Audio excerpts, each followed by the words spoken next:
bringing you your Daily Renewal. I'm here today to speak with Dr. Juan Rapadas, who is a clinical psychologist. Thank you so much for being here today, Doctor. Thanks for asking. Yeah, as we enter this holiday season, you know, I'm sure you get a few more phone calls and you see a heightened attention to people's emotional, mental well-being. Can you share a little bit about that?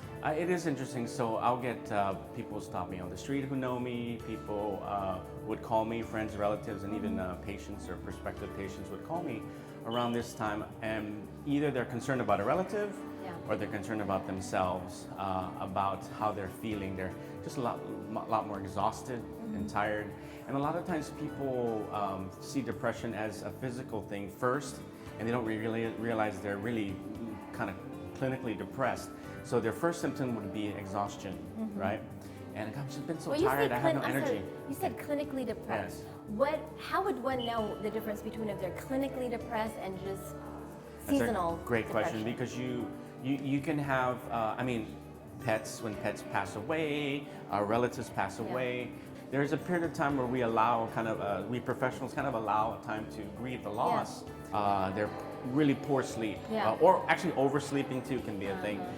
Just sad, pessimistic, negative, calling in sick all the time, not really doing anything, not moving, not doing the things they used to do. That's not functional. Not functional. Anhedonia is one of the words we use clinically. What that means is anhedonia is like not having pleasure, deriving pleasure from usually things that were pleasurable. So those are the key. That kind of switches someone into a clinical depression. We're talking about depth of symptoms and time length.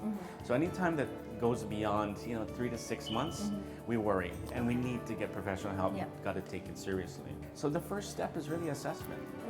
And first of all, we always as clinicians, we're always very happy, and we kind of pat the back of those who bring people to help, or they come for themselves, because it's difficult to get help. It's difficult to recognize when someone needs help and bring them to help, because a lot of times folks are resistant, right? Yeah, there's still a little bit of that stigma. I'm surprised that, you would think you go to the doctor if you have any kind of physical ailment. If you're having some sort of mental or emotional ailment, you would do the same thing. It's still true today. It's 2019, but people still have a stigma. I view mental disease and physical disease as exactly the same. In fact, the twist about it is a lot of depression is diagnosed first, or at least thought to be diagnosed first, by physicians, medical doctors. And oftentimes the physical symptoms is part of the depression.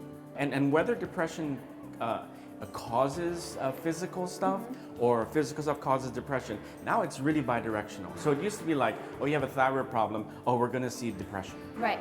But nowadays, with the psychoneuroimmunology, what we're seeing now is depression actually causing diseases. And actually depression worsening diseases like diabetes.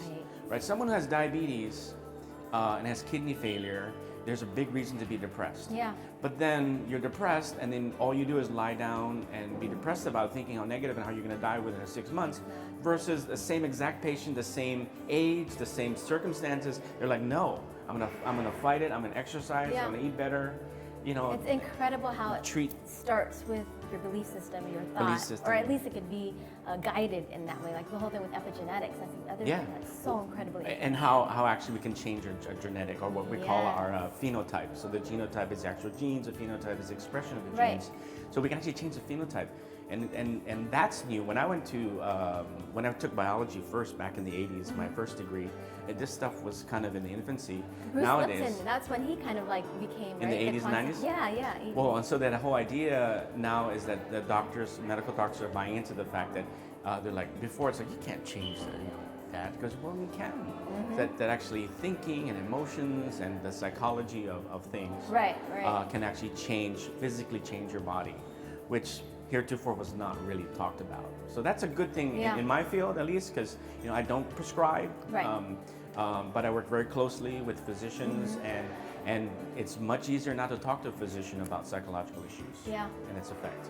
Thank you so much for your time today and sharing some of your suggestions and thoughts on this. Thank you. Anytime. And thank you. I will see you next time on your Daily Renewal.